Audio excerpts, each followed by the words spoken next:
যুৱ মঞ্চ আৰু অসমীয়া মহিলা মঞ্চই 3 ঘণ্টীয়া কাৰ্যসূচী লৈছো সচলত। আপোনালোকে জানে আজি চৰকাৰখনে আমি বান গৰাখহনীয়া ৰাষ্ট্ৰীয় সমস্যা হিচাপে ঘোষণা কৰিবলৈ চৰকাৰক বাৰে বাৰে দাবী কৰি আহিছে, কিন্তু চৰকাৰখনে এই কথাত আজিলৈকে গুৰুত্ব প্ৰদান কৰা নাই।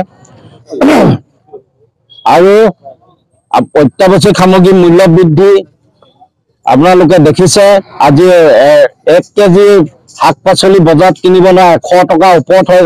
আজি এই ক্ষেত্ৰত কিন্তু যোগান বিভাগৰ যিগৰাকী মন্ত্ৰী ৰঞ্জিত দাসৰ কোনো কাম নাই। এজন ভেলুলেছ মন্ত্ৰী হয়। তেওঁ প্ৰকৃত ব্ৰহ্মপুত্ৰত জাপ মাৰি দিব লাগিছিলে। এই ৰাইজৰ সমস্যাখিনি সমাধান কৰিব নোৱাৰাৰ কাৰণে আৰু আপোনাৰ ভূমিপট্টা আজিলৈকে ৰাজ্য আমাৰ খিলঞ্জীয়া মানুহৰ ভূমিপট্টা দিয়া নাই, মাত্ৰ কেৱল বহিৰাগত ভূমিপট্টা দি আছে। সেইকাৰণে আমি অসমীয়া যুৱ মঞ্চই বাৰে বাৰে দাবী কৰি অহাৰ পিছতো চৰকাৰে কোনো ব্যৱস্থা গ্ৰহণ কৰা নাই। পুনৰ আজি আমি সচলৰ পৰা চৰকাৰক দাবী জনাইছো আৰু এই ক্ষেত্ৰত যদি চৰকাৰে কোনো গুৰুত্ব প্ৰদান নকৰে তেনেহ'লে কিন্তু অনাগত দিনত আমি এই বহি আন্দোলন নকৰো, এইবাৰ কিন্তু যুঁজ কৰি যাম।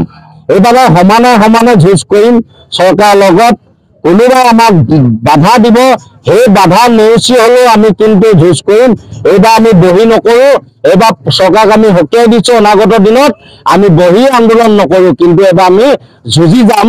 আৰু আমাৰ দাবী যদি তেওঁলোকে সমাধান নকৰে আমি কিন্তু চৰকাৰৰ লগত অহা 26ত যিটো আমি প্ৰত্যুত্তৰ দিব লাগে বিজেপি চৰকাৰ। চাওক, অসমৰ মুখ্যমন্ত্ৰীৰ লগতে আমাৰ প্ৰধানমন্ত্ৰী নৰেন্দ্ৰ মোদী ডাঙৰীয়া সবকা সাথ সবকা বিকাশ এই কথা তেওঁ মাত্ৰ শ্লোগান দি থাকে। তেওঁৰ মুখৰ হেতুৱে তেওঁৰ বাক্য, কিন্তু কাৰ্যত যেটো হ'ব লাগে সেইটো এতিয়ালৈকে হোৱা নাই।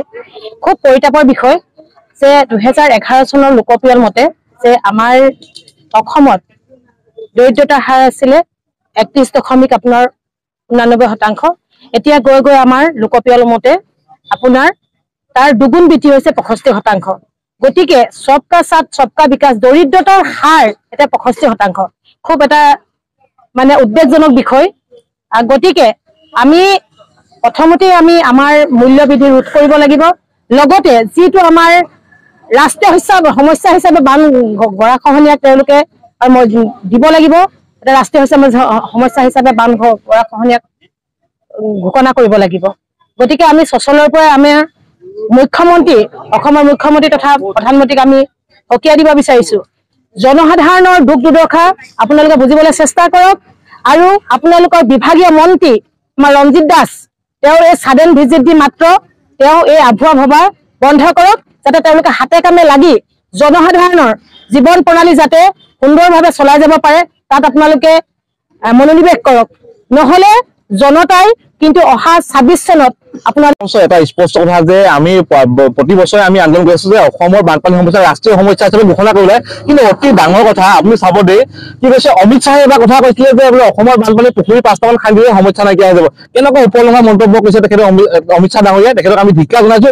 দ্বিতীয় কথাটো হ'ল এতিয়া যে এই মাথাউৰিবোৰ আচলতে কি হৈছে, মাথাউৰিবোৰ চৰকাৰ ATM নিচিনা হৈ গৈছে। মাথাউৰিবোৰ খৰালি নিমিত্তে বাৰিষা গৈ পিনি এতিয়া পীযুষ হাজৰিকা ডাঙৰীয়াই কি কয়, তেখেতে আপোনাৰ জলসম্পদ বিভাগৰ মন্ত্ৰী, তেখেতে মাথাউৰিবোৰত গৈ পিনি আপোনাৰ ৰাইজৰ দুখ দুৰ্দশা বুজে আৰু তেখেতে খৰালিতে চিন্তা কৰিব লাগে। মানে কথাটো হ'ল যে চুৰ গলে বুদ্ধি বৰষুণ গলে জাপি, চুৰ গলে বুদ্ধি বৰষুণ গলে জাপি। তেনেকে আমাৰ জলসম্পদ মন্ত্ৰী পীযুষ হাজৰিকা ডাঙৰীয়াই খৰালি মাথাউৰি নিৰ্মাণ নকৰাই তেখেতে বাৰিষাত তেখেতে স্পটত গৈ পিনি মাথাউৰি নিৰ্মাণৰ নিৰ্দেশ দিয়ে ঠিকাদাৰক আৰু জলসম্পদ বিভাগৰ ইঞ্জিনিয়াৰক। এই চুৰ যোৱাৰ পিছত বুদ্ধি কিবা কাম আছে নাই, বৰষুণটো জাপি কাম নাই। যদি ৰাইজৰ প্ৰকৃত মাথাউৰি সমস্যাটো বানপানী নিয়ন্ত্ৰণ কৰিব বিচাৰে তেতিয়াহ'লে খৰালিতে মাথাউৰিবোৰ নিৰ্মাণৰ ব্যৱস্থা কৰিব লাগে। দ্বিতীয়তে এই সমস্যাটো যিটো আমাৰ বানপানী সমস্যাটো ৰাষ্ট্ৰীয় সমস্যাটো ঘোষণা কৰাত কিন্তু আমাৰ হিমন্ত বিশ্ব শৰ্মা ডাঙৰীয়াই একো ইয়াত মৌনতা কিয় অৱলম্বন কৰি আছে।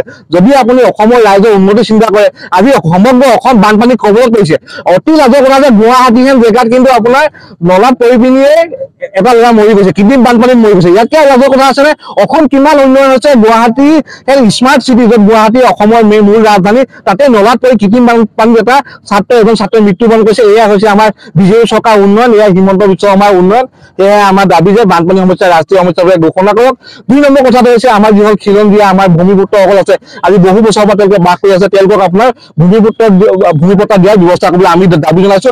আৰু এটা কথা সংবাদ মাধ্যমত জনাইছো, এই আমাৰ হিমন্ত বিশ্ব শৰ্মা চৰকাৰে যে ঘোষণা কৰিছে আপোনাৰ শিক্ষা বিভাগত এতিয়া চাকৰি পালে কি কৰিব লাগে বোলে PRC নালাগে মানে কি বিহাৰৰ পৰা আহি পিনি আপোনাৰ গুজৰাটৰ পৰা আহি পিনি এতিয়া অসমত আপোনাৰ চাকৰি এপ্লাই কৰিব অসমতে নিবনুৱা আজি পানীত হাঁহ নচৰা অৱস্থা অসমত নিবনুৱা হাজাৰ হাজাৰ সৃষ্টি হৈ গৈছে এই আমাৰ শিক্ষামন্ত্ৰী যিজন আছে গৰু নাবাই হাল থকাতকৈ নথকাই ভাল অসমৰ এজন আমাৰ শিক্ষামন্ত্ৰী ৰমেশ পেগু ডাঙৰীয়া এনেকুৱা এজন মানে মন্ত্ৰী নথকাই ভাল তেখেতে আজি শিক্ষা বিভাগত আজি তেখেতে পুতলা দৰে থাকি কি কৰিব অসমৰ নিবনুৱাক তেখেতে সংস্থাপনে দিব পৰা নাই শিক্ষা বিভাগত তেখেতে এতিয়া PRC নহৈ পিনি বাহিৰৰ 3rd গ্ৰেড 4th গ্ৰেড শিক্ষা বিভাগত প্ৰফেচাৰৰ কাৰণে আপোনাৰ অসমৰ আজি অল ইণ্ডিয়াৰ পৰা আহি পিনি সংস্থাপন দিয়া বিভাগ আছে তাক ধিক্কাৰ জনাইছো প্ৰয়োজন হ'লে অসমীয়া জনমঞ্চে ধাৰাবাহিক আন্দোলন কৰিব কিন্তু আমাৰ এইকেইটা দাবী চৰকাৰে যেতিয়ালৈকে নামানে তেতিয়ালৈকে আমি স্পষ্টভাৱে আমি